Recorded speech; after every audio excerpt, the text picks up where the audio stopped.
Thanks for listening to Curious Cat, the podcast that examines the shadowy space where science and the supernatural collide. I'm your host, Jennifer Hodes. Join me every week as I explore what it means to be a soul in a meat suit. Welcome to Curious Cat.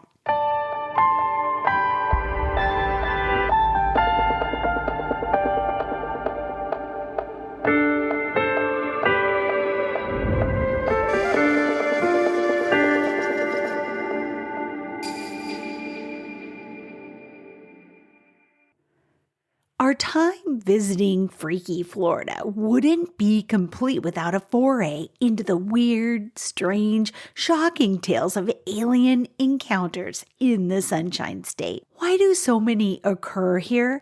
I've been wondering that, and the best I can figure is because the land that makes up the state was once smashed. I'm talking as part of the supercontinent Pangaea into what is now Western Africa. Sands that to this day cloud the skies on occasion and fill up the basin of rain gutters just blew across the Atlantic and deposited themselves here. Or maybe it's because the slim state is sandwiched between two massive bodies of water, the Gulf and the Atlantic. And the land itself is also riddled with lakes, creeks, everglades, ponds, and rivers. The result is obvious when you're here. Florida is supernaturally supercharged. It's no wonder, with rockets launching on the famous Space Coast, that the state, its residents and visitors have experienced more than their share of alien encounters. Oh my God, enough hype, right? Let's get into it.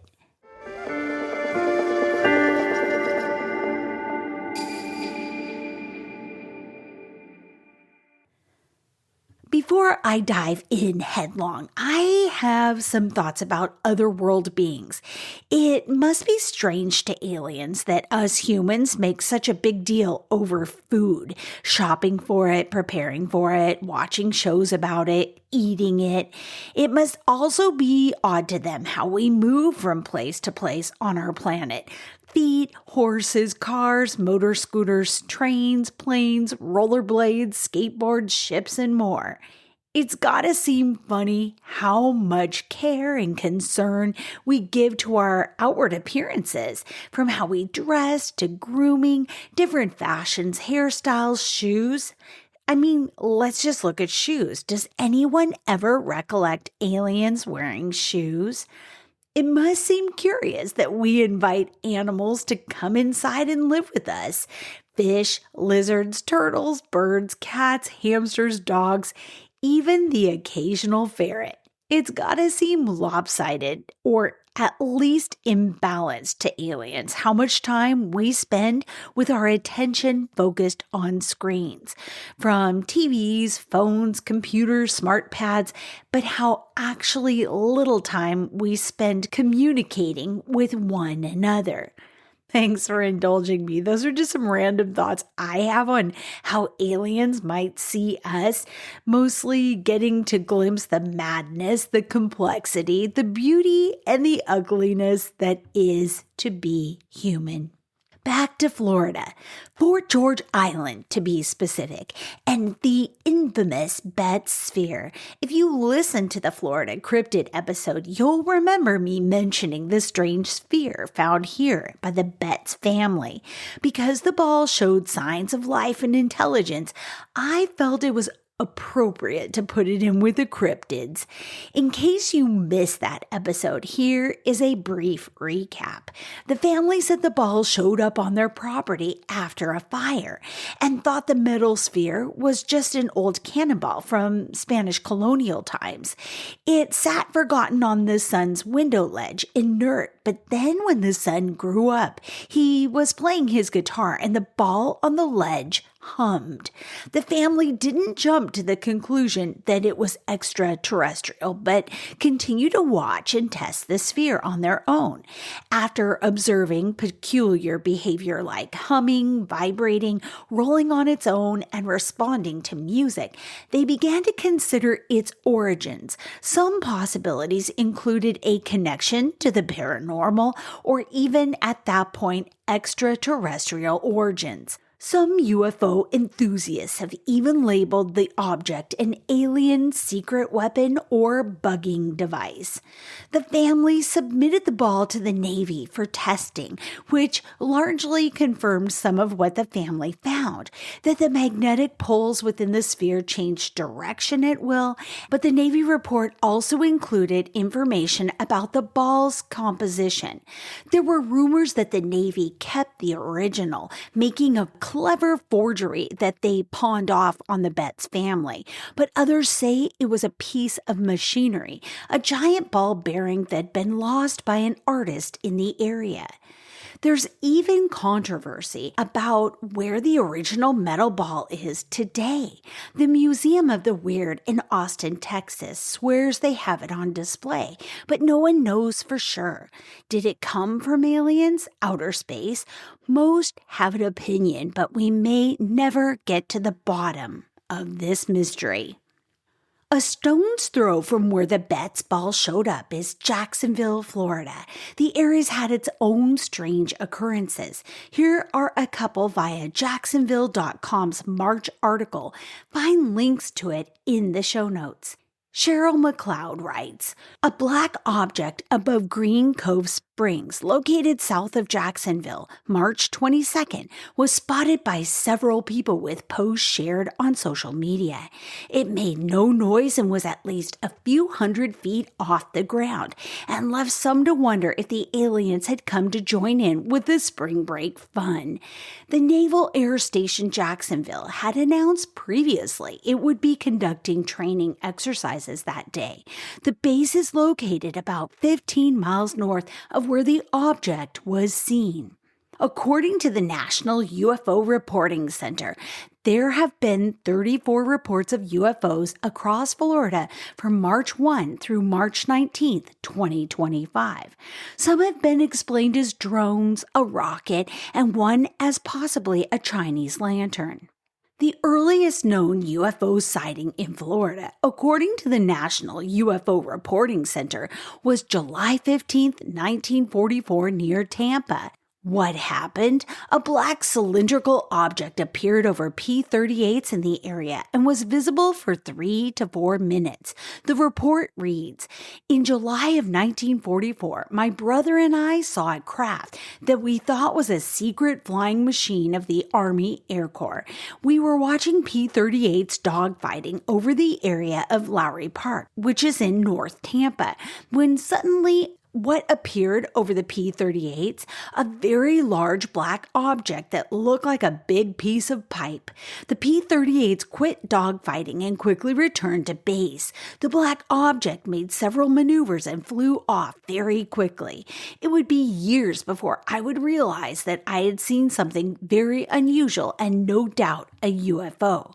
By the way, that encounter, just to remind you, lasted an estimated 3 to 4 minutes. Here's a more recent reported sighting. On March 19, 2025, 10 people reportedly saw a circle shape about 25 feet long outside Deltona. The report reads, lights on object, aura or haze around object, made a sound, animals reacted. 5 flying objects, I couldn't tell you what it was. They were flying in patterns, one behind another with skittish movements, and they were reddish-orange color, and then they disappeared. Writer McLeod encourages us to report a sighting if we experience one.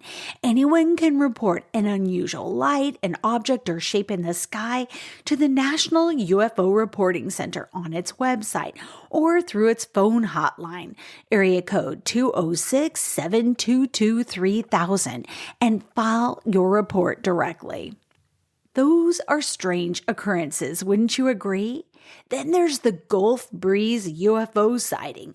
as reported by PensacolaBeach.com, who writes, on November 11, 1987, Ed Walters, a contractor in Gulf Breeze, Florida, was allegedly immobilized, quote, briefly by a blue beam, end quote, after which he took 5 Polaroids of an object in the sky outside his home. Walters reported seeing the object hover about 200 feet above the ground, describing it as being, quote, right out of a Spielberg movie, end quote. He claimed to have made subsequent visits to the UFO, recording videotape and taking 32 photographs of the object. Walters further reported witnessing the craft land on Soundside Drive and deposit 5 aliens on the road. He stated that one of the aliens stared into his window, at which point the aliens communicated with him in English and Spanish via telepathy and presented him with a book showing pictures of dogs. A blue beam of light then caused him to be lifted 3 feet off the ground. Walters stated that the immobilization in the blue beam happened again on December 2nd, 1987. On February 7, 1988, Walters allegedly photographed his wife as she attempted to outrun the blue beam. Walters also claimed to have communicated further with the aliens. He or his family reported 19 sightings or encounters over time. On May 1, 1988, Walters reported feeling the alien presence while he was at Shoreline Park after midnight, saw the UFO and took a photo of it, then, quote, lost consciousness for an hour. Walters stated that the UFO leaked some kind of liquid that continued to boil even 19 days after he captured it. The Gulf Breeze UFO incident was a series of claimed UFO sightings in Gulf Breeze, Florida during the late 1987s and early 1988. Beginning in November 1987, the Gulf Breeze Sentinel newspaper published a number of photos supplied to them by local contractor Ed Walters that were claimed to show a UFO. Ufologists such as Bruce Maccabee believed the photographs were genuine. However, others strongly suspected them to be a hoax. Pensacola News-Journal reporter Craig Myers investigated Walters' claims a few years later, criticizing the Sentinel's coverage of the story as uncritical and sensationalist. In 1990, after Walters and his family had moved, the new owners of their house discovered a styrofoam model UFO hidden in the attic. Wow, that's interesting. Myers was able to duplicate the object in the Walters photographs almost exactly, using the model UFO.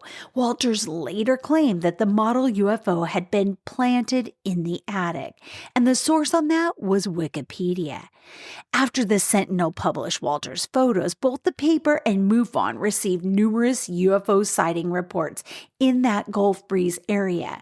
Witnesses described glowing lights, beams, and oblong crafts. A woman reported seeing an orange-lit UFO in her yard at 2 a.m. In July 1988, Fenner and Shirley McConnell claimed to see a wingless craft shining lights on their pier, which Shirley later recognized from Sentinel articles. On March 17, 1988, Gulf Breeze Councilwoman Brenda Pollock saw an orange light over treetops while driving. Her husband, Buddy, was at Shoreline Park with others looking at Walters' photographs when flashes appeared. They returned to find Walters had taken new UFO Polaroids. Brenda later reported another sighting on January 8, 1990. Santa Rosa County Commissioner John Broxton also described a parade of colorful lights hovering above his home. In November 1987, Art and Mary Hufford saw a gray, silent, oval craft over the treetops, matching Walters' photographs. On February 8, 1989, Jeff Thompson and his son watched a small craft for 10 minutes. When Thompson approached with a flashlight, the craft crackled, turned white, and vanished. He also saw a UFO being pursued by 2 military jets. Toll booth operator Jerry Thompson and a group witnessed 13 pink-lit objects blinking in an unknown pattern. On January 8, 1990, residents saw 8 helicopters chasing a UFO, a claim the U.S. Navy denied. Florida is one of 10 U.S. hotspots for alien abduction. This comes from the New York Post. Ben Cost writes, these 10 U.S. states are hotspots for alien abduction, and the odds of it happening are higher than you think. Okay, that feels kind of ominous. The probe ability is high in these areas, he jokes. With more than 24 unexplained UFO sightings over the last year, some fear we're on the verge of some not-so-friendly close encounters. In honor of National Alien Abduction Day, yeah, that's a thing, on March 20th, online gambling guide casino.ca has named the U.S. states with the highest likelihood of an ET kidnapping, finding that California, the home of E.T. the movie, topped the list with 36,286 reported sightings since 1974. Meanwhile, New York placed 5th for interstellar snatch and grabs, perhaps proving that Men in Black might not be totally science fiction. Fortunately, xenomorphobes can take refuge in Louisiana, which boasted the lowest likelihood of being nabbed per the Spacey study. To determine which spots have the highest likelihood of abduction, the casino pointer analyzed 149,000 UFO sighting reports from National UFO Reporting Center that ran from 1974 to 2025. That's how they gathered the numbers. Then they cross-referenced them with current social media data. They found that there were a total of 182,018 UFO sightings reported across America since 1974, putting the risk of getting taken by ET at about 1 in 1,833. So surprisingly more common than you might think. For reference, the odds of getting struck by lightning in the U.S. clock in around 1 in 15,000, while the probability of a shark attack is about 1 in 11.5 million. As they put it, quote, you never know when an ET in a big green spaceship might decide to make a surprise visit, end quote. With these spooky stats in mind, they list the 10 states where you're most likely to be whisked away by a xenomorph, as determined by the number of UFO sightings. Here are the top 10 states with the highest likelihood of an alien abduction. Number 1, California. Number 2, Washington. Number 3, Florida. Number 4, Oregon. Number 5, New York. Number 6, Texas. Number 7, Pennsylvania. Number 8, Arizona. Number 9, Colorado. And number 10, Nevada. Yeah, that's right. The home of notorious Area 51 is only 10th on that list. Also, I have to make a mental note right now to myself, and maybe this helps you too. A lot of people report things when they can actually see the clear sky, the clear night sky. The article goes on to say, thankfully, the alien-averse need not fear. Casino.ca also ranked the places with the lowest abduction probability, with New Jersey neighbors surprisingly placing 5th despite the rash of mysterious drone sightings over the past year. So here's the states where you're least likely to get abducted. Number 1, Louisiana. Number 2, Mississippi. Number 3, Alabama. Number 4, Virginia. Number 5, New Jersey. Number 6, Maryland. Number 7, Tennessee. Number 8, Illinois. Number 9, North Carolina. And number 10, North Dakota. Okay, and those areas, I actually looked at a map, they have a lot more flight traffic, just regular commercial airlines going overhead. So I wonder if the UFOs would be lost in the heavy traffic that we're causing above their heads. Before I dive into specific Florida ET encounters, I wanted to share some interesting facts about alien encounters in general. Alien ships, or UAPs, are reported in a myriad of shapes, but here are the numbers. orb-shaped, 29,856 sightings, followed by triangles at 20,440. Then a catch basin called Other at 10,393 sightings. Next up, fireballs with 10,020 sightings. Disc-shaped, which were popular in the 1950s and 60s, come in at 9,039 cases. Eggs at 7,918, cigar shapes at 6,578, changing shaped crafts at 4,281, and then rectangles at 2,768, followed at last by diamonds at 2,213 sightings. Are you wondering what the first recorded UFO sighting was in the world? Well, a lot of people point to a 1450 BC sighting titled Thutmose III Jebel Barkal Stele. The location, ancient Egypt, Jebel Barkal in Lower Egypt. Here's the account from Wiki. After a military campaign in Nubia, Thutmose III had a stele erected at the temple of Amun. And yes, that's Amun, the sun god. So think Tutankhamun, whose father reverted in his Egyptian dynasty to worshiping one god, Amun. But this was in Nubia.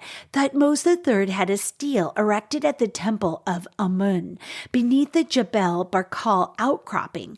The stele described how a star came down to set fire to Thutmose's adversaries. This has been cited by ufologists via the purported Tolli papyrus, which some claim is a fraud. And I had to do a deep dive. It sure seems like a modern hoax. So let's take a peek at the next recorded UFO sighting. It happened in 218 BC, and it's called Ships in the Sky. It happened in the Roman Republic, Italia. The report says, during the build-up to the Second Punic War, Thomas Livy, the Roman historian, recorded prodigies in the winter sky, including phantom ships which were seen gleaming from the sky. Remember a little over a year ago when people reported aliens at a Miami area mall? It feels like a decade has passed since then, right?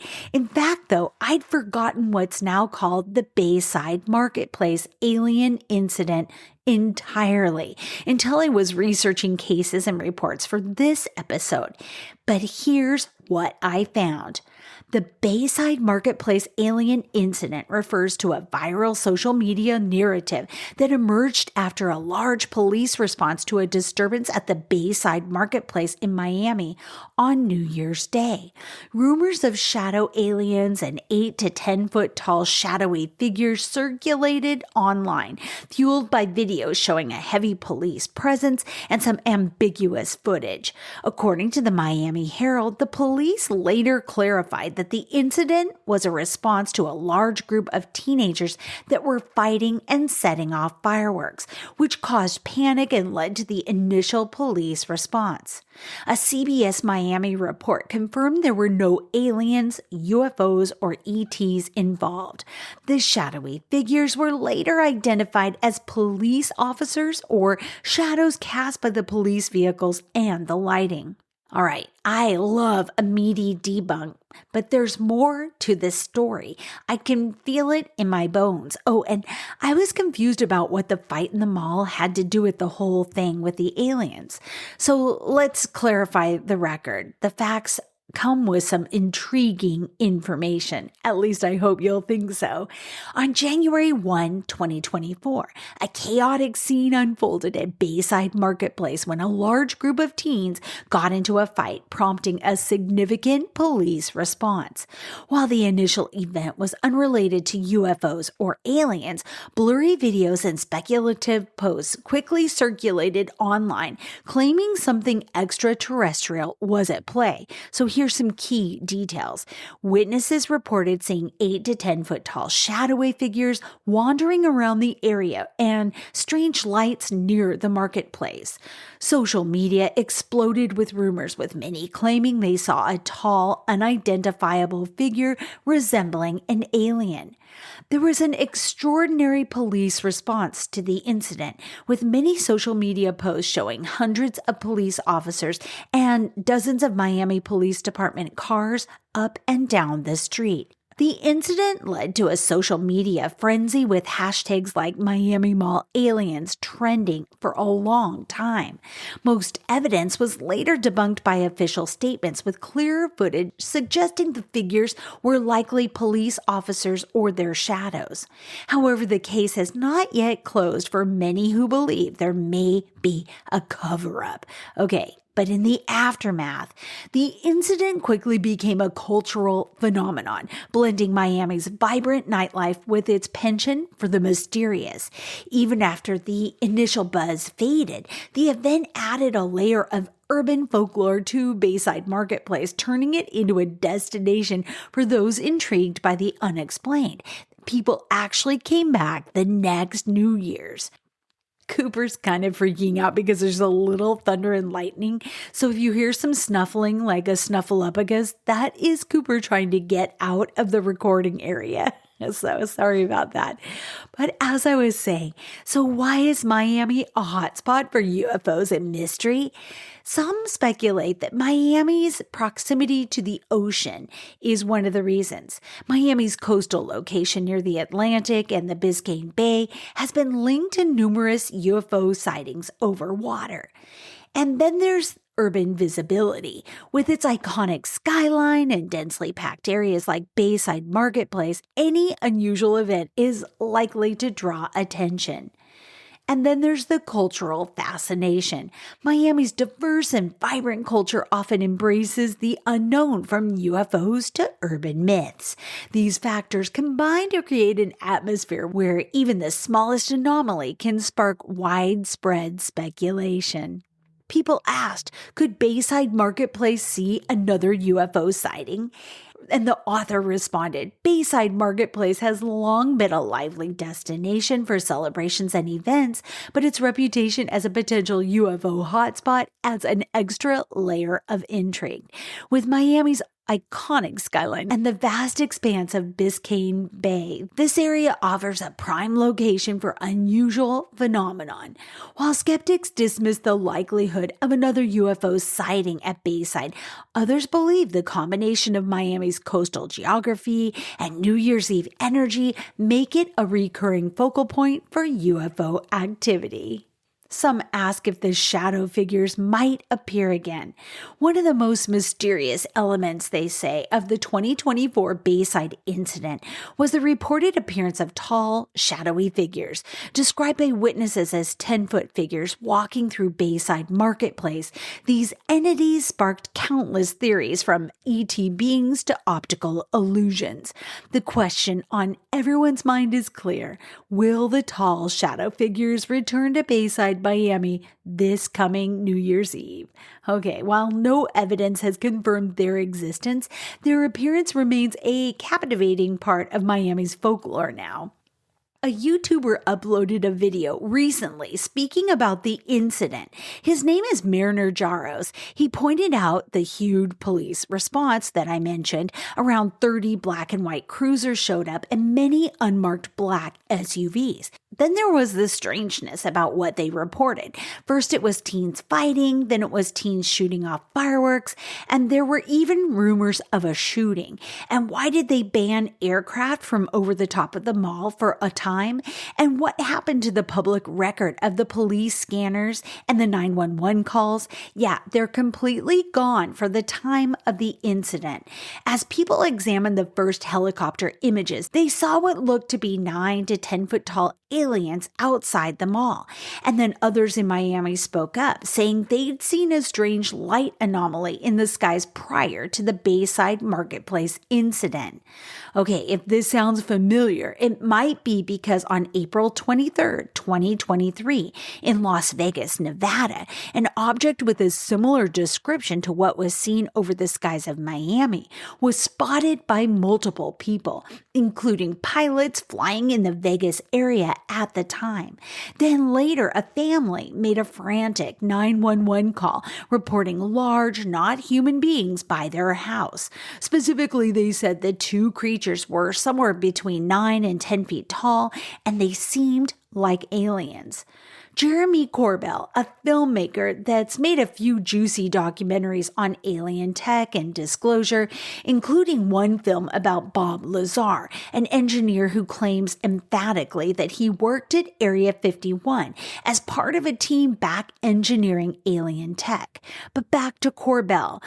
Jeremy Corbell stated in a podcast interview that he believes both the Las Vegas and the Bayside Marketplace incidents might be what's called a false flag op. A false flag is something that's artificially staged to cause some mob mentality reaction, and in these instances, fear of an alien invasion. Adding more intrigue is that he and others have said their sources say the next move of our government is a false flag op of an alien ship landing. Oh my goodness. So that's what he's saying with his sources is going to happen next. Can we all just agree that we're living in crazy, strange times right now? My gosh. But how all that relates to Bayside is that many claim that the incident is proof that aliens walk among us all the damn time. They pop into our dimension or onto terra firma, often to watch us as though we're a new season of Love Island. I don't really appreciate that. Where are our dollars that are coming back? We need some subscription dollars coming to all of the people of the world to right our ship from their little obsession with us, if that's the case. This next story was reported on January 5th, 2025. KFOX 14 reported, West Palm Beach, Florida. Deputies say a West Palm Beach man was arrested naked after carving initials into a car and turning the knife on the owner in a New Year's Eve attempted carjacking. The Palm Beach County Sheriff's Office says that they responded to a call for a man later identified as Jean Renee Matthias, who is age 34, damaging a car and attempting to steal the vehicle outside a home near the intersection of Willow Road and Riddle Road in West Palm Beach on New Year's Eve. Deputies say that around 5:30 p.m., witnesses saw Matthias use a large knife to carve his initials, symbols, and pictures into the exterior of the car. The owner of the car told deputies that when he came out, Matthias turned the knife on him and demanded the keys to the vehicle. When the victim backed away from Matthias, he reportedly moved towards him, prompting the victim to run into his home and lock the door. After the victim retreated to his home, Matthias continued to damage the car and punctured the tires, per deputies.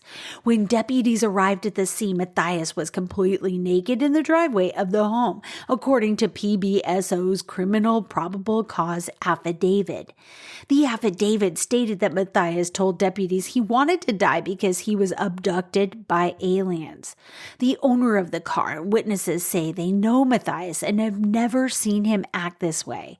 PBSO booked Matthias into Palm Beach County Jail on counts of attempted carjacking with a weapon and criminal mischief with a fine of over $1,000.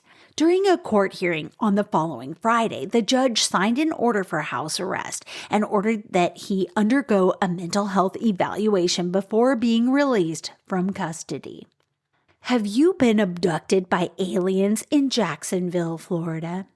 This weirdly specific question was asked on Facebook by a user named Only in Duval, spelled with one L, not two, by the way. Apparently, this user has asked the question before because some of his Facebook friends expressed a derision. One commented, "Oh, here he goes with that BS again." And another asked, "Really? I feel abducted just being asked this." One friend, though, said yes, she'd been abducted at 6 years old, and it happened in Evergreen Cemetery. The author, who is actually the person behind Only in Duval, is named Eric Smalley, and he asked for details, but according to the thread, got crickets. But one man in Tampa is selling insurance policies that pay out if a covered person is abducted by aliens. Want to know more? News 10 Tampa Bay asks this: worried you might end up kidnapped by aliens? There's an insurance policy for that. Mike St. Lawrence of Altamonte Springs, Florida, of the St. Lawrence Agency, said he has offered alien abduction insurance since 1987, but the recent media sensation about storming Area 51 has boosted business. He said in the past few weeks he sold a few policies in the Tampa Bay area. The company offers $10 million in case the policyholder is taken by aliens. The newscaster suggests you read the fine print, though, before you sign up and send in your money, because before any payout, you have to offer definitive proof that you indeed were abducted. Here's a few stories from people that probably wish they had such a policy in place. An incident in Pensacola in 1973 involved a man in his truck allegedly being abducted by clawed creatures on Interstate 10. There's been no further investigation or details released about this claim since that initial report.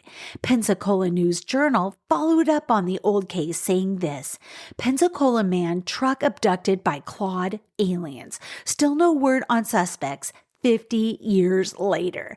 No new details have been released regarding the 6 suspects, described as short with claw-like arms, that allegedly abducted a man in his truck on Interstate 10. The alleged suspect's vehicle was described as an unidentified spaceship. You'd think there would have been some kind of follow-up of a reported abduction by creatures who somehow moved the man and his pickup truck into a waiting, hovering UFO above Interstate 10, only to return him in the truck 30 minutes later. But since the incident occurred on October 17, 1973, there's not been another word about it. The man said the clawed creatures kept him in his truck for about half an hour after picking him up on I-10 near Loxie, Alabama, as he was returning to Pensacola from Mobile. He was returned with his truck near Pine Forest Road. Reporter Troy Moon added this: but I searched the databases and there's nothing since that original article 51 years ago. Yes, there were other local and regional UFO reports around the same time. In fact, the next day, October 18th, a woman in Milton reported that a flying saucer had landed at her house and little green men were walking around on the house's roof, said Escambia County Sheriff's dispatcher Larry Pearson at the time. By the time deputies arrived, the saucer and the little green men were gone. A Florida candidate for Congress, Bettina Rodriguez Aguilera, claimed in 2017 to have been abducted by aliens at age 7, but she doesn't want that incident to define her. She described being taken aboard a ship by blonde creatures resembling the Christ the Redeemer statue in Rio de Janeiro. AP News writes this about the case. U.S. House candidate Bettina Rodriguez Aguilera has a long list of accomplishments to bolster her campaign in Florida, but she is perhaps best known for claiming that she was abducted by space aliens as a child. Rodriguez Aguilera is a long shot in the race for the Miami area seat being vacated by retiring Republican Rep. Ileana Ros-Lehtinen. Yet, last week, the Miami Herald endorsed her for the GOP nomination in the Tuesday primary out of a field of 9 candidates. In an interview, Rodriguez Aguilera said she is grateful for the endorsement and that her tale of kidnapping by aliens does not define her. It has nothing to do with what I have done. It happened when I was 7 years old, she said. I am so proud of the Herald and what they did. Rodriguez Aguilera says she was taken aboard a spaceship as a young girl. She says they told her that the center of the world's energy is Africa and that thousands of non-human skulls were once discovered in a cave on the Mediterranean island of Malta. She has said she witnessed paranormal activity since then and saw a UFO at age 17. She also said she's been in touch with the aliens telepathically long after the abduction. Even if it's hard to believe there's a starman waiting in the sky, Rodriguez Aguilera won't back down. If you've ever seen a ghost or held the hand of a loved one as they died and witnessed something you can't explain, words come up short, then you already realize there's a downside to any alien encounter. If you see something strange in the skies and actually tell someone, odds are they may at the very least frown at you or ridicule you, or even worse. Seeing something unexplainable may give you a fast pass onto a History Channel show, but it could leave you feeling shunned and regretful at ever sharing your story. Now, imagine being abducted by aliens. Some even report being poked and probed, sexual assaults, and other traumas that they've endured. To deal with the growing number of people that report experiencing alien abduction, a support group has formed. I found some details about it in an old story from ABC News, who writes, "In a small New England town, members of a support group, which boasts a growing membership of 1,500, gather for a secret meeting. I want to let you know that you're not alone," the group leader begins. Twin sisters Audrey and Debbie, who have asked that their last name and hometown be withheld, have also come a long way to share their experiences. "It was a long, tiresome battle," Audrey said. "It's impacted my life tremendously. I'm still in therapy." The group that's assembled for this meeting is not struggling with alcohol, drugs, sex addiction, or gambling. They're part of Starborn, an alien experience and awareness support group catering to those who say they've been abducted by aliens. Many people have wondered, are Earthlings living on a speck of dust, alone in the infinite universe, or are there other intelligent life forms out there in the cosmos? Nearly half of all Americans and millions more globally believe we're not alone, according to a 2000 ABC poll, which the numbers have only increased since then. While 40 million Americans say they've seen or know someone who has seen a UFO, a growing number believe they've actually met aliens. Audrey and Debbie not only said that aliens exist, but that they've made contact with them. The twins said it was started when they were young. "I was probably about 5 years old or so, and a bright blue light would come in the room and the door would open, and there would be like a foggy kind of misty blue light just shining through the whole house," Audrey said. "And these two figures would come in. There would be a tall one. They had black capes, but they were bald and had big eyes."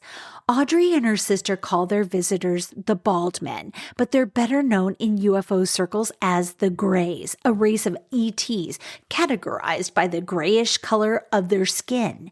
The twins' first encounter with aliens, they say, came during childhood and continued into adulthood. They also believe they've been abducted together on the same spaceship, only to compare stories afterwards.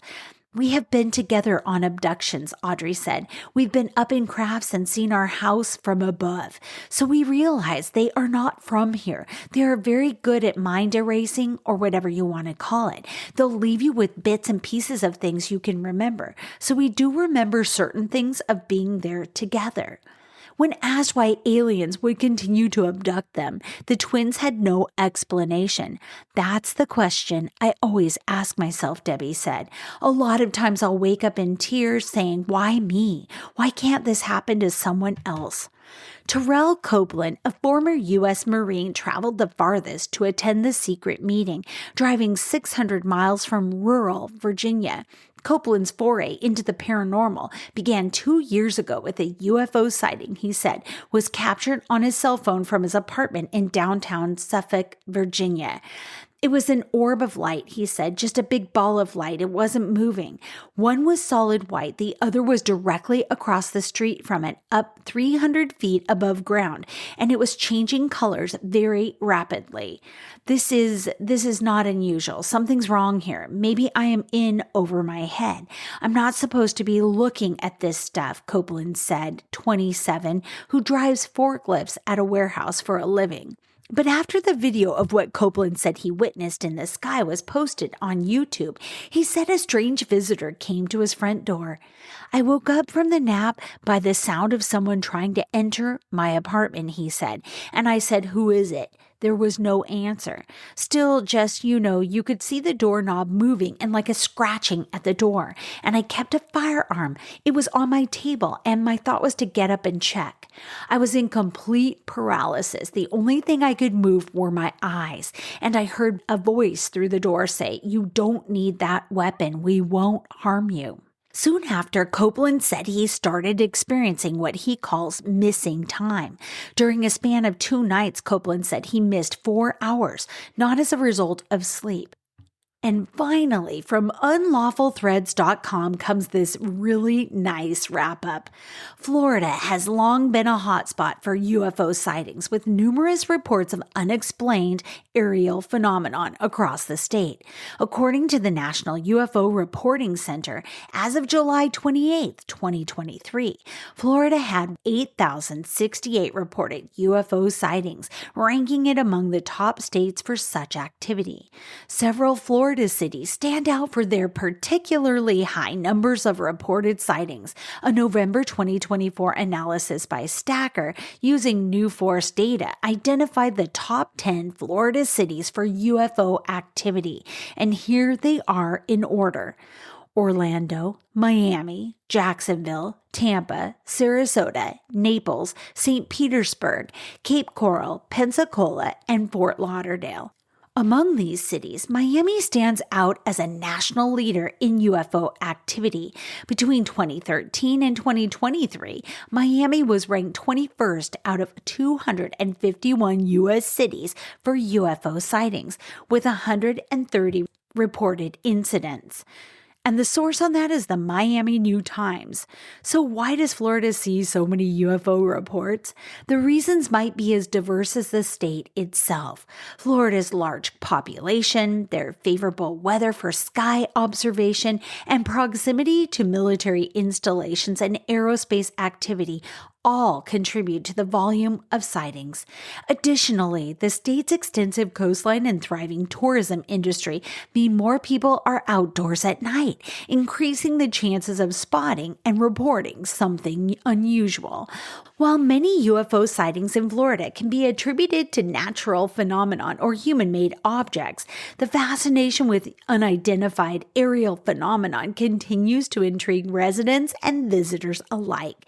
Whether you're a skeptic or a believer, there's no denying that the Sunshine State has earned its reputation as a prime location for out-of-this-world encounters. What's so interesting, before I wrap, is last night at about 12:30 a.m., the whole household was woken up by a giant boom. It was the strangest noise. I thought something exploded in the house. Pretty soon, Ring told me other people experienced the boom, and we found out later it was a rocket being launched by SpaceX. As the first wilted leaves fall from your trees and the bite of the sun stings less and less, I hope you're able to spend a bit of time outside now looking up. You never know what you'll find or see, but back home, refreshed and rejuvenated, you'll know the weight of the worries you left behind. Until next week, stay curious. I love you.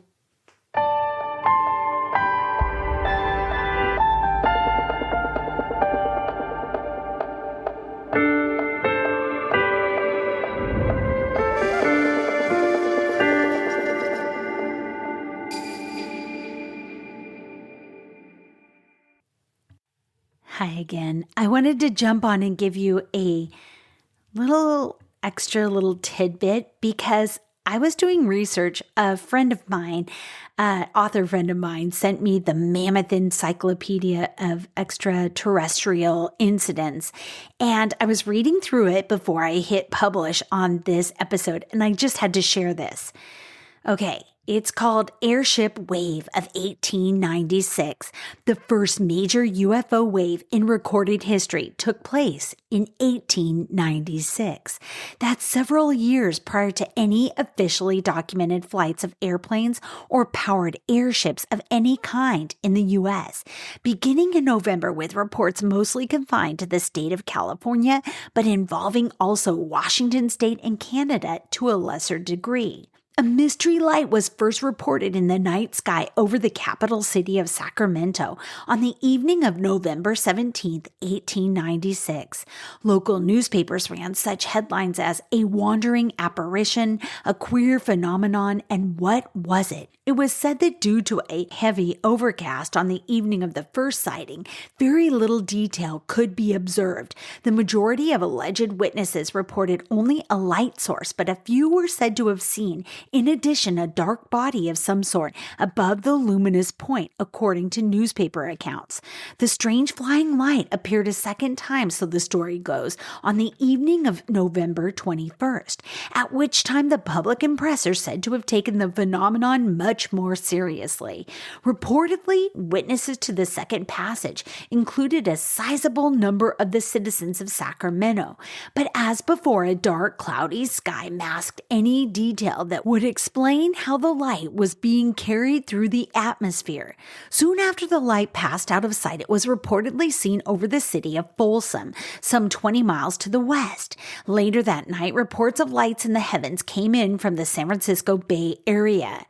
Unexplained flying lights in the story of the sighting of an airship by one R.L. Lowry prompted a San Francisco attorney to disclose that a man had supposedly contacted him some months earlier for legal advice concerning the world's first practical airship, a craft that the supposed inventor asserted he had nearly completed.